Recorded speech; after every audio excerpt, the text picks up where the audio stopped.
The Galactic Defense Academy occupied 17 orbital platforms circling the neutron star designated GDA Prime, which was frankly overkill.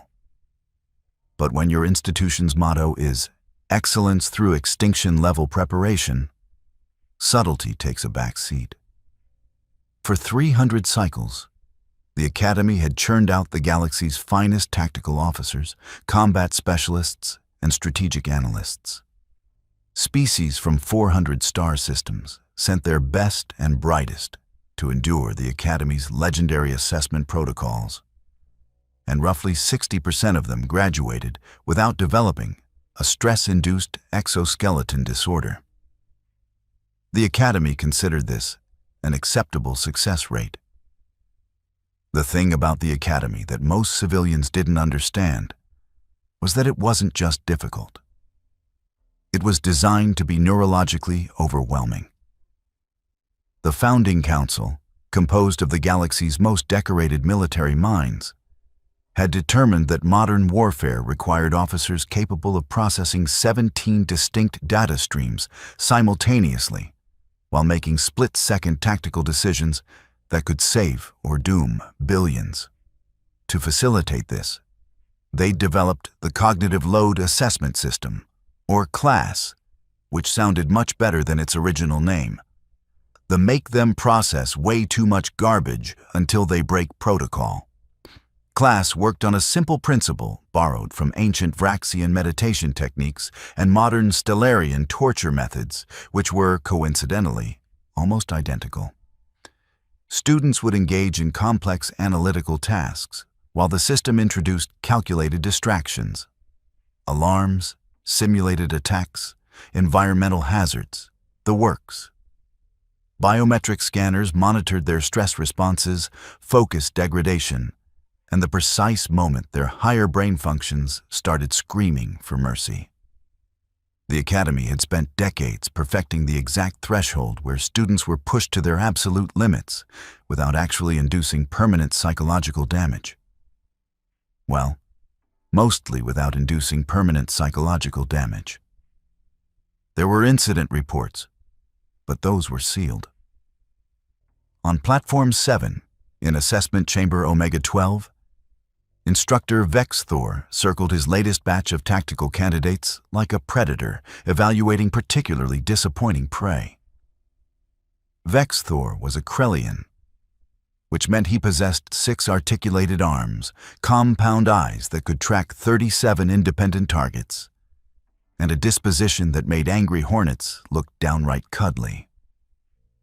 He'd served in 4 major galactic conflicts, personally designed 11 standard combat protocols still used across 6 sectors, and had a medal collection that required its own gravitational containment field. He was also, at this precise moment, experiencing something he hadn't felt since his first combat drop 70 cycles ago: confusion. The assessment chamber was a marvel of intimidation engineering. 300 square meters of adaptive smart floor, holographic projectors that could simulate anything from diplomatic negotiations to planetary bombardments, and enough sensor equipment to monitor a student's breakfast digestion patterns if that somehow became tactically relevant. 23 students from 14 species occupied individual stations, each hunched over tactical displays showing a simulated fleet engagement scenario in the Kepler disputed zone. The scenario was a classic nightmare. 3 friendly corvettes, 7 enemy destroyers, 2 civilian transports that absolutely could not be sacrificed, and 17 minutes until hostile reinforcements arrived. Students had to coordinate fleet movements, manage resource allocation, predict enemy patterns, and devise an extraction strategy that wouldn't result in a diplomatic incident with the Kepler Colonial Authority. It was the kind of problem that made experienced admirals request early retirement, and that was before the distraction started. The class system hummed to life, and Assessment Chamber Omega-12 transformed into controlled chaos. Alarms shrieked.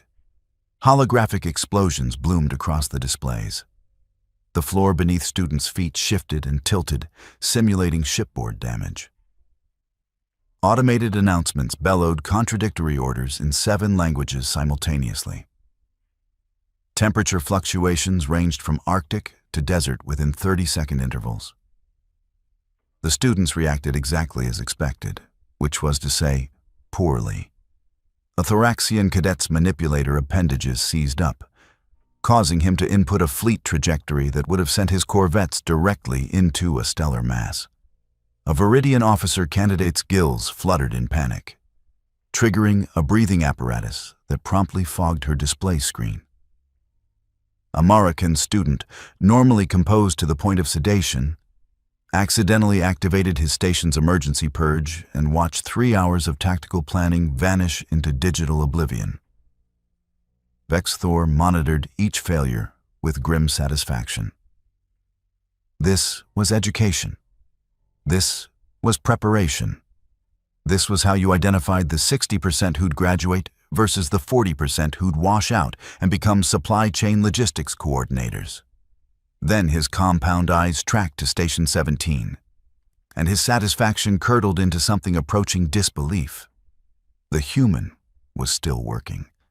Maya Reeves, 26 standard years old, formerly of Earth's North American continent, currently the only human in a class of species that had been spacefaring when her ancestors were still figuring out agriculture, sat at her station with the posture of someone waiting for a mildly interesting lecture to conclude. Her fingers moved across the tactical interface with methodical precision. Her breathing remained steady. Her biometric readings, displayed on Vex-Thor's Instructor panel, showed stress markers that barely qualified as elevated. The scanner mounted above her station pulsed orange. Text scrolled across Vex-Thor's display. Distraction detected. Subject, focus compromised. Expect performance. Degradation in 3, 2, 1. Maya's tactical solution was elegant, brutal, and completely viable. She'd positioned her corvettes in a defensive wedge that exploited a sensor shadow created by the civilian transports, turned the transports themselves into makeshift electronic warfare platforms by cycling their communications arrays, and calculated an enemy response pattern that would cause 3 of the 7 hostile destroyers to accidentally create a crossfire situation on their own formation. It was the kind of solution that should have taken 40 minutes of intense concentration, and she'd assembled it in 12 minutes, while alarms made mating calls around her head. Vex-Thor's training mandated escalation. If a student performed above parameters, you increased difficulty until they reached failure point. It was pedagogy through systematic destruction of confidence. He reached to his belt, drew a training blade. 6 inches of dull durasteel weighted to match a combat knife, and threw it directly at Maya's head.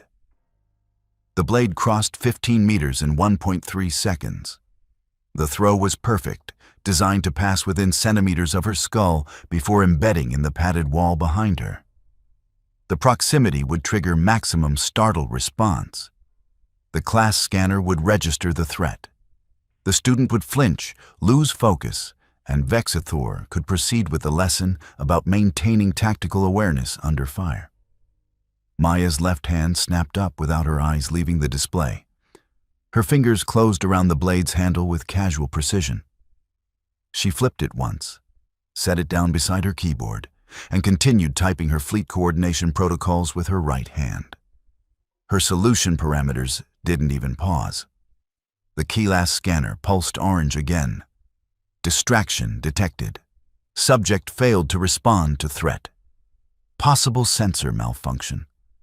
Vex-Thor's mandibles clicked in the Krellian equivalent of muttering profanity. Around the chamber, students who'd noticed the blade throw, those who hadn't been completely overwhelmed by their own failures, stared at Station 17 with expressions ranging from shock to something approaching religious crisis. A Metherian student, whose species prided itself on reflexive response times that could snatch insects from mid-flight, watched Maya work and felt several of his deeply held beliefs about physiological superiority begin to crumble. Vexthor approached Station 17 with 3 of his 6 arms crossed, a Krellian power stance that typically made students reconsider their career choices. Maya glanced up for approximately half a second, nodded politely, and returned to calculating optimal weapons spread for her corvette formation. Cadet Reeves. Vexthor's voice carried the gravelly undertone of someone who'd barked orders through combat helmets for decades. Explain your threat response protocol. Sir? Maya's tone suggested she was asking about which condiment he preferred on sandwiches, not why she'd casually caught a thrown blade while conducting theoretical fleet operations. A projectile was thrown at your head. You caught it without visual confirmation and continued working. Explain. Maya looked genuinely puzzled. You threw it, sir. You're an instructor. Figured it wasn't actually going to hit me, so it wasn't really a threat. More like a distraction test, which is what we're doing anyway, right? She gestured at the chaos still erupting around the chamber. My tactical solution was at a critical decision tree point. Seemed inefficient to let the knife interrupt the workflow. You didn't look at it. Didn't need to, sir. Heard the draw, trajectory was obvious from the sound, and I had peripheral tracking. She said this the way someone might explain that they'd used a spoon to eat soup because forks seemed impractical. The class scanner pulsed orange a 3rd time. Subject demonstrates impossible task overlap. Recommend neurological assessment. Vexthor's career had spanned conflicts with species that could phase shift through solid matter, opponents who thought in 4-dimensional tactical spaces, and one memorable encounter with a hive mind that literally shared processing power across 17,000 individual units. He'd seen biological advantages that seemed to mock physics itself. But this was different. This was a human, a species from a gravity well nobody had bothered to catalog until they'd shown up with jury-rigged fusion drives and an attitude suggesting they owned the place, demonstrating capabilities that shouldn't exist in a species that had been starfaring for barely a century. He made a decision that would haunt his professional reputation for cycles to come. Assessment protocols. Level 7. Full spectrum distraction battery. Cadet Reeves. You will continue your tactical analysis. Around the chamber, students who'd been struggling with Level 3 protocols made small noises of distress. Level 7 was typically reserved for final cycle candidates who'd spent years building cognitive resilience. Level 7 was what you deployed when you wanted to create entertaining stories about people's breaking points for instructor lounges. Level 7 protocols engaged with the subtlety of a meteor impact. The temperature in Maya's assessment zone cycled from -20 to +50 Celsius in 20-second intervals. The floor beneath her station began random vertical shifts, 10 centimeters down, 15 up, 5 down, creating a constant instability. Her display flickered and rotated, forcing continuous spatial reorientation. Holographic projections materialized around her workstation. Enemy soldiers, hull breaches, injured crew members screaming for help, all rendered with enough detail to trigger empathy responses. And Vexthor began throwing things. Not just training blades, though there were several of those. Also styluses, data tablets, a boot, his own, removed for the occasion, a protein ration bar, and a ceremonial rank insignia he'd been meaning to return to quartermaster, but figured could serve education instead. He threw them from different angles, different trajectories, with spin and without, creating an unpredictable pattern that should have been neurologically impossible to track while conducting tactical analysis. Maya caught the second blade, deflected the boot with her elbow, caught the rank insignia without looking. Let the protein bar bounce off her shoulder because, as she later explained, It looked sealed and didn't seem likely to damage equipment. The data tablets she caught with her offhand and stacked neatly beside the first blade. And her tactical solution not only continued, it improved. She identified a flaw in the scenario parameters that even Vex Thor hadn't noticed. The enemy destroyer formation was using a Corvin battle lattice variant from 70 cycles ago, which had a documented vulnerability to alternating shield harmonics. She exploited this by having her corvettes coordinate their weapon cycles in a pattern that would create cascading failures across the hostile fleet. It was brilliant. It was something that should have required deep archival research and consultation with tactical historians. She'd noticed it while catching flying objects and working in an environment designed to shut down conscious thought. The class scanner gave up. It pulsed red, not orange, red, which indicated system-level confusion, and displayed error, error. Subject parameters exceed assessment modeling. Recalibration required. Possible equipment malfunction. Possible reality malfunction. 3 minutes later, Academy officials arrived. Dr. Threnzik, head of neurological assessment, entered the chamber with 2 assistants and enough scanning equipment to perform brain surgery in the field. She was a Stellarian, which meant she stood 7 feet tall, possessed chromatophores that currently flickered through concerned purple shades, and had 3 doctorates in cognitive science from institutions that made the Academy look like remedial education. She looked at Maya's biometric readings, then at the tactical solution, then at the pile of objects on Station 17 that represented successful distraction mitigation, then back at the biometric readings, as if checking whether they'd somehow changed to something less impossible. Instructor Vex Thor. Her voice carried harmonics that suggested she was choosing words very carefully. I'm going to need you to explain why Cadet Reeves's prefrontal cortex activity indicates she's experiencing approximately 12% of the stress load we'd expect from Level 3 protocols, despite the fact that you've apparently deployed enough Level 7 harassment to hospitalize a Vraxian meditation master.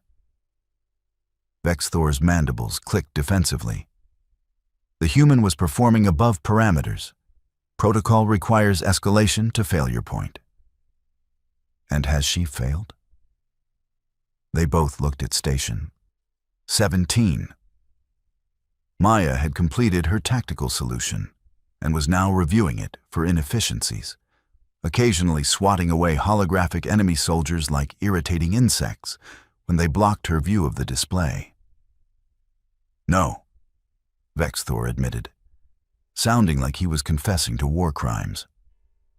Dr. Threnzik approached Station 17 with the careful movements of someone approaching exotic wildlife. Cadet Reeves, I'm going to ask you some questions while we run scans. Please continue your work. Sure thing, Doctor. Maya pulled up the scenario's after-action parameters to review her resource allocation. The scanning equipment hummed to life. Dr. Threnzik's assistants deployed neural mapping arrays, cognitive load analyzers, and a biorhythmic synthesizer that looked like it belonged in either a hospital or a very enthusiastic nightclub. Data began scrolling across portable displays in patterns that made the assistants exchange concerned glances. Cadet Reeves, how many objects are you currently tracking in your peripheral vision? Maya didn't pause her review. The holographic hostiles are 17. Instructor's got 4 arms in ready position, probably for more throwing. 2 other students are having stress responses that might escalate to medical events. Someone should check on the Viridian. Her gills are cycling wrong. And there's a data tablet that's about to fall off the edge of Station 9. Everyone looked at Station 9. The data tablet teetered, then fell. A Thoraxian student lunged for it, missed, and made a sound like escaping hydraulics. Dr. Threnzik's chromatophores went from concerned purple to fascinated orange. You're tracking all that without conscious attention. I mean, yeah, it's just there. Like, you know when you're working and you sort of know where your coffee cup is without looking, and you can grab it without really thinking about it. Same thing, just more stuff. Most species, Dr. Threnzik said slowly, can track approximately 3 to 5 objects in peripheral awareness while conducting cognitive tasks. 7, maximum for species with predatory evolutionary backgrounds. You're maintaining conscious awareness of 23 distinct data points, several of which are mobile and unpredictable, while solving a tactical problem that requires sustained abstract reasoning. This shouldn't be possible. Maya shrugged. I guess humans are good at multitasking? No, one of the assistants blurted out, then looked embarrassed for the outburst. Sorry, but no. Multitasking is a myth. What neurological research across 400 species confirms is that brains rapidly switch attention between tasks, creating the illusion of simultaneity. Actual parallel processing of complex tasks doesn't exist outside of hive minds and artificial intelligence. Maya considered this. So what am I doing? Dr. Threnzik studied the neural scans with the intensity of someone who just discovered a new color. You're compartmentalizing. Your conscious attention is fully engaged on the tactical problem, but approximately 40% of your sensory processing bandwidth is being handled by what appears to be an extremely overactive threat assessment system that's running essentially on autopilot. It's routing information to your motor cortex without requiring conscious decision-making, which means you can respond to projectiles without actually thinking about responding to projectiles. That doesn't sound very impressive when you explain it like that, Maya said. It's arguably the most impressive thing I've documented in 20 cycles of neurological research, Dr. Threnzik countered. Most species developed threat responses for their evolutionary environments. Trees, predators, weather patterns, relatively predictable hazards that follow consistent rules. Your species, she gestured at the chaos of the assessment chamber. What kind of planet did humans evolve on that required this? I mean, Earth's pretty dangerous, Maya offered. We've got predators, weather that tries to kill you, earthquakes, volcanoes, disease, other humans, poisonous plants that look identical to non-poisonous plants, insects that want to eat you, parasites that want to live in you, and sometimes rocks just fall from the sky and ruin everyone's day. The chamber had gone quiet. Students who'd been wrestling with their own assessment failures were now listening with expressions of dawning horror. The technical classification is Death World, Dr. Threnzik said. Class 12 if preliminary surveys are accurate, which means you evolved in an environment where approximately 15% of flora and fauna are actively hostile. Another 30% are opportunistically hostile. And the remaining 55% are just waiting for you to look weak enough to become convenient food. That seems kind of judgy, Maya said. Earth's nice if you know what you're doing. A Matharian student raised one of his primary appendages. Doctor, are you saying that humans evolved to track multiple lethal threats while performing other tasks because everything on their planet is constantly trying to murder them? That's the simplified version, yes. And this is their normal cognitive state? This isn't special training? Dr. Threnzik looked at her scanning data, then at Maya, then at the pile of caught objects. Cadet Reeves, have you had military training before the academy? Nope. I worked retail for 3 years before joining up, though. What does retail involve? Customer service, mostly. helping people find products, operating registers, restocking inventory, dealing with angry people who want to yell at someone about prices I don't control, watching for shoplifters, and trying not to get fired for not smiling enough while doing all that. The assistants were making notes with the frantic energy of people who just realized their dissertations might be obsolete. So, you're accustomed to monitoring multiple unpredictable threats. Customers aren't threats, Maya interrupted. Well, mostly. There was that guy with the ferret, but that's a whole thing. While performing repetitive tasks that require sustained attention and emotional regulation despite stress. I guess if you want to make minimum wage sound fancy, sure. Dr. Threnzik turned to Vexthor. Instructor, I need to recommend immediate recalibration of our assessment protocols. The class system is built on neurological baselines that assume conscious attention is a limited resource that degrades under divided focus. If humans can maintain autonomous threat assessment while engaging in complex reasoning, our entire evaluation framework is measuring the wrong variables. Vexthor's mandibles clicked through several emotional states that didn't have names in any language, but definitely communicated dissatisfaction with the universe. You're saying the scanner isn't broken. The scanner is functioning perfectly. It's detecting distractions and monitoring focus degradation. The problem is that Cadet Reeves is ignoring the distractions at a neurological level we didn't know was possible. So the system interprets her performance as sensor malfunction rather than biological anomaly. I'm not ignoring them, Maya corrected. I notice everything. I just don't stop what I'm doing unless it's actually important. This statement hung in the air like a small theological crisis. A Vraxian student whose species had written 17-volume philosophical treatises about the nature of attention and consciousness stood up from his station. I need to speak with my academic advisor. Several of my core beliefs about existence are currently undergoing catastrophic reevaluation. He walked toward the exit with the careful dignity of someone whose worldview was actively collapsing. Vexthor made a decision. He'd survived 4 galactic conflicts by knowing when to adapt tactics. And right now his tactical assessment was that traditional evaluation methods had just become historically obsolete. Cadet Reeves, I'm implementing Instructor Override Protocol Epsilon. Custom assessment scenario, full discretionary parameters. Dr. Threnzik's chromatophores flashed warning red.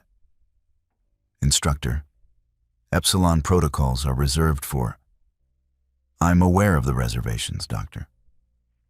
I'm also aware that we have a student who just made 73 cycles of assessment methodology look like children's games.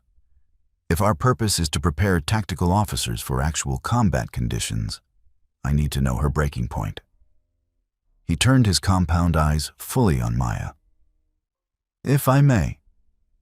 Maya looked at Dr. Threnzik, who looked at her scanning equipment, which was still displaying impossible neurological data. The doctor's chromatophores cycled through several colors that suggested she was having an internal argument between scientific curiosity and medical ethics. Curiosity won, as it usually does. Proceed, but I'm maintaining full monitoring. Any sign of actual distress, we stop. Acknowledged. What Vexthor created over the next 8 minutes was less an assessment scenario and more a carefully orchestrated descent into tactical hell. He started with the base problem. Same fleet engagement, same hostile destroyers, same civilian transports. Then he added complications like an instructor with too much caffeine and unresolved trauma. Hostile reinforcements arrived 10 minutes early. One of the civilian transports suffered cascade reactor failure. The friendly corvettes reported critical ammunition shortages. Enemy electronic warfare started spoofing sensor data. A diplomatic envoy appeared on emergency channels demanding immediate evacuation from a ship that wasn't even in the scenario parameters. And then Vexthor recruited other instructors. 4 of them, positioned around the chamber, began throwing objects. Not just random items. Coordinated patterns designed to create overlapping trajectories that required split-second prediction models. High-low combinations. Spin variations that changed aerodynamics mid-flight. Feints where an instructor would wind up for a throw but not release, testing whether Maya would react to motion rather than actual threat. The holographic projections intensified. Explosions close enough to Maya's station that the heat simulation made sweat bead on her forehead. Wounded crew members with injuries rendered in traumatic detail, screaming for help. Countdown timers that contradicted each other. A virtual fire that began spreading across her workstation, requiring continuous space negotiation to avoid burned areas. The floor beneath Station 17 became a carnival ride. Random tilts, sudden drops, rotations that made maintaining balance an active task rather than an automatic process. And the data itself turned hostile. The tactical display started glitching. Not real equipment failure, but simulated corruption that scattered information across multiple screens and required constant reintegration. Enemy fleet compositions changed in real time as new intelligence arrived. Friendly asset capabilities degraded as simulated battle damage accumulated. Dr. Threnzik watched the neural scans like a person observing a bridge stress test who was either witnessing revolutionary engineering or imminent catastrophic failure. Maya's stress markers elevated, not to crisis levels, but they increased, from the baseline waiting for a mildly interesting lecture to approximately dealing with holiday shopping rush. Her breathing deepened. Her movements gained the efficiency of someone who'd stopped caring about looking graceful and started caring about being effective. She caught a thrown stylus with her left hand while typing with her right. Deflected a data tablet with her elbow while her eyes tracked enemy fleet movements. Integrated new intelligence parameters while ducking under a particularly ambitious throw that Instructor Catherine had put genuine effort into. Her tactical solution evolved like a living thing, adapting to each new crisis Vexthor introduced. When the civilian transport's reactor started failing, she calculated using the explosion as a screen for her corvette's retreat. When ammunition ran short, she designed a firing pattern that forced enemies into predictable defensive postures. When the diplomatic envoy demanded evacuation, she routed him to the transport that was going to explode anyway, and designated it as the diversion element. Cold-blooded efficiency that made Vexthor's mandibles click in approval. The hostile reinforcements that arrived early walked into a crossfire she'd set up using the sensor ghosts from enemy electronic warfare. She'd turned their advantage into her weapon. At minute 7 of the Epsilon protocol, Maya noticed something in the scenario parameters that made her pause for exactly 2 seconds. Then she reached to the side, grabbed one of the training blades that had landed near her station, and threw it at Instructor Catherine's head. The Corellian instructor, who had 2 centuries of combat experience and reflexes that could intercept particle beams, barely managed to dodge. The blade passed through the space his primary sensory organ had occupied a moment before, and embedded itself in the wall padding with a thunk that echoed through the chamber's sudden silence. "Cadet Reeves."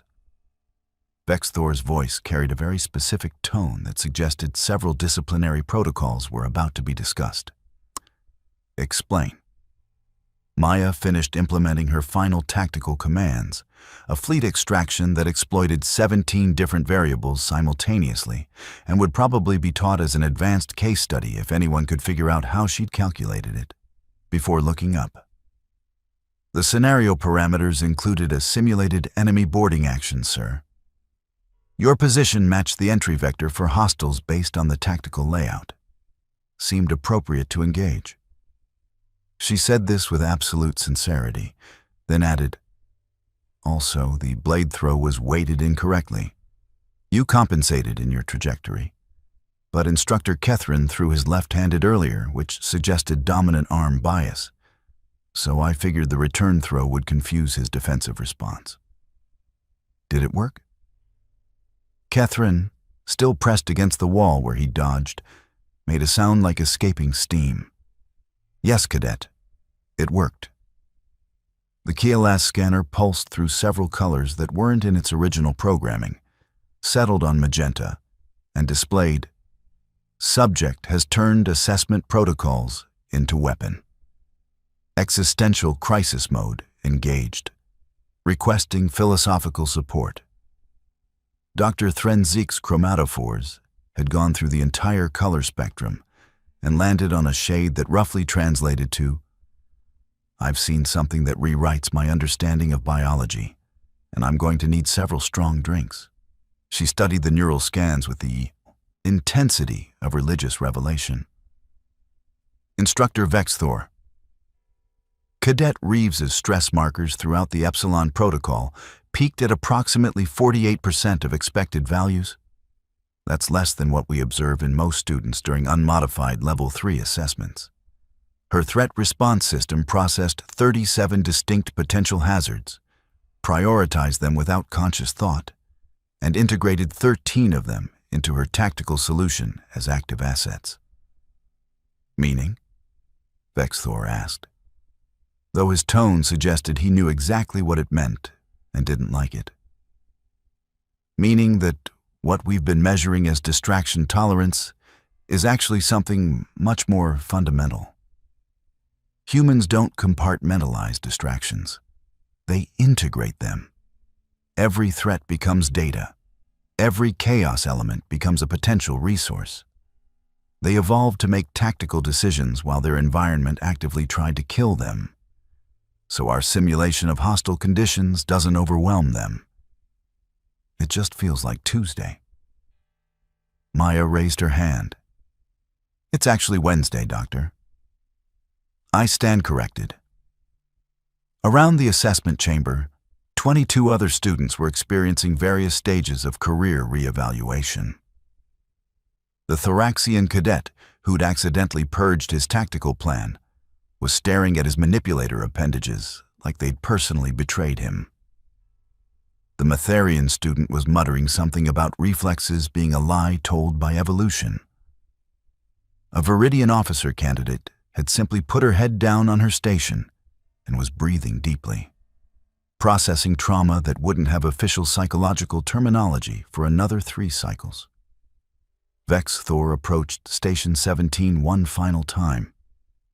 His compound eyes focused on Maya with the intensity of someone who just watched everything they understood about training methodology get thrown out an airlock. "Cadet Reeves, final question. How did you know the blade throw would be weighted incorrectly?" "Oh, that." Maya picked up one of the training blades from her collection. "These are balanced for Krellian grip distribution. 6 contact points instead of human 5. When you throw with a biomechanical system that's evolved for 6-point manipulation, you unconsciously compensate for the weight distribution, even when you're trying to replicate a different species' throwing style. I worked retail with a Krellian manager for 8 months. Watched him throw inventory around when he got frustrated with corporate. Same compensation pattern. You learned Krellian biomechanics from watching retail management throw boxes.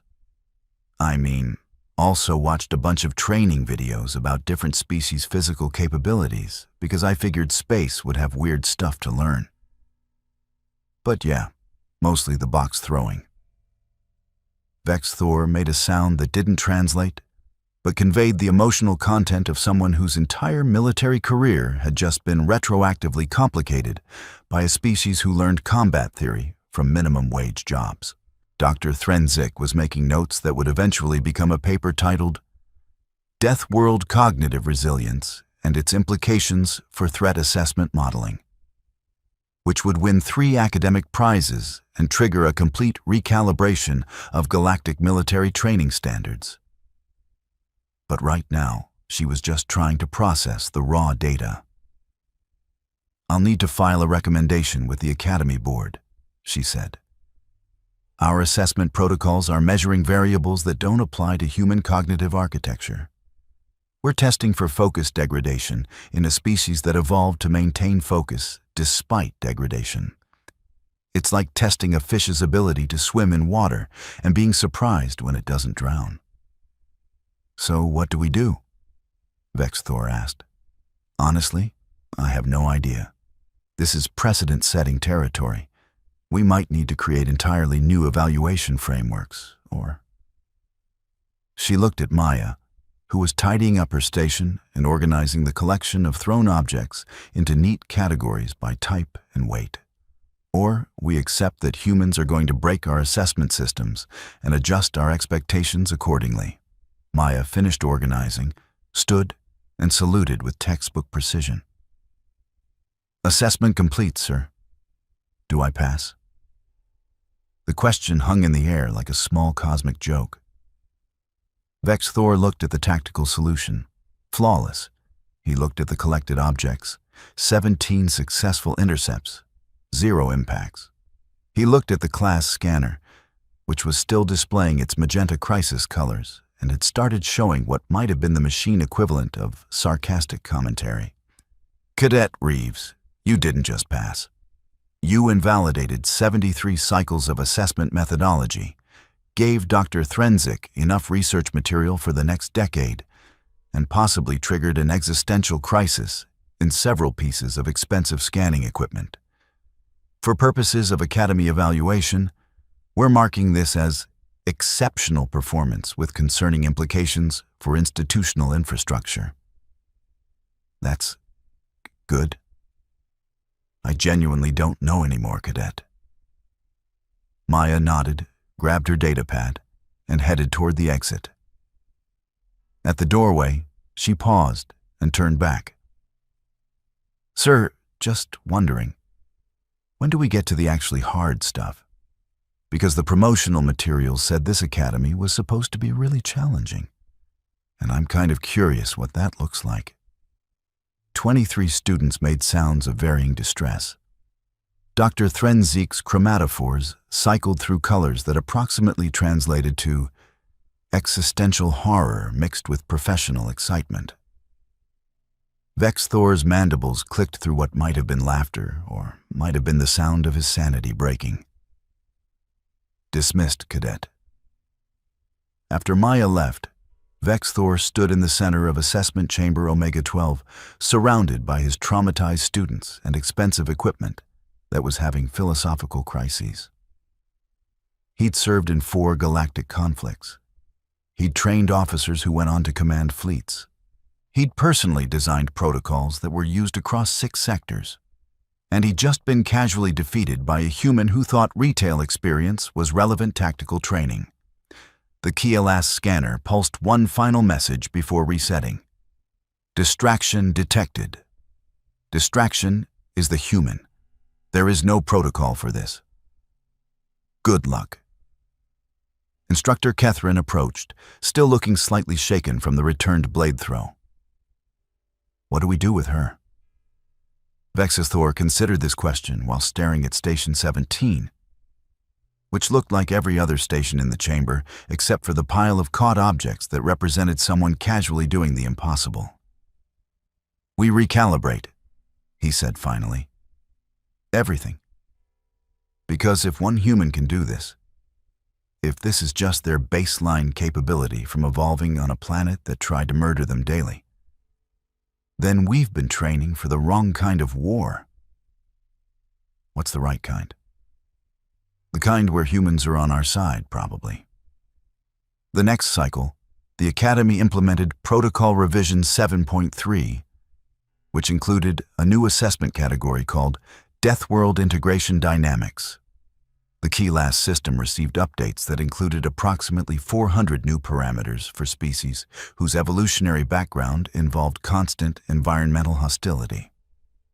And somewhere in the administrative databases, buried in technical documentation that most instructors never read, A note was added to the human species evaluation guidelines. Standard distraction protocols may not apply. Recommend creative assessment alternatives. Also recommend abundant humility regarding what constitutes impossible. They evolved on a planet where rocks randomly fell from the sky. They think this is normal. Adjust expectations accordingly. The scanner, having achieved something approaching sentience through sheer confused exposure to human neurological patterns, would occasionally pulse magenta for no particular reason, usually when human students entered assessment chambers. The technicians never figured out how to fix it. Eventually, they just updated the system documentation to note that magenta meant human detected. Protocols are more like guidelines now. Brace for impact. And life at the Galactic Defense Academy continued, slightly more humble than before, significantly more confused about what constituted appropriate challenge levels, and absolutely certain that whoever designed humanity's evolutionary environment had a deeply concerning sense of humor and possibly a grudge against predictable biology. Retry.